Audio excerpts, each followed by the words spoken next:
Aujourd'hui, je vous emmène à bord de mon bateau imaginaire, destination rue Saint-Lô.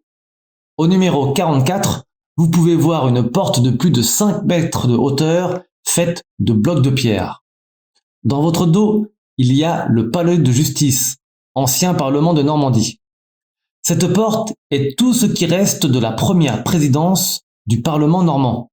En effet, quelques mois après la mort de Louis XIV, soit en 1717, Nicolas Camus de Poincaré, premier président, décide de se faire construire un hôtel particulier, avec corps de logis, cour et jardin.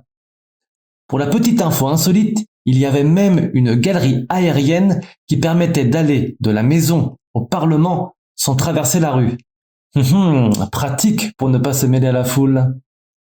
À la Révolution, l'hôtel de ville, à l'étroit rue du Gros Horloge, emménage dans ses murs de 1791 à 1800.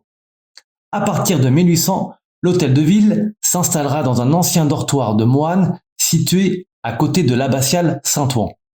Victime de la Seconde Guerre mondiale, l'ancien hôtel particulier de Nicolas Camus de Poincaré est incendié en août 1944.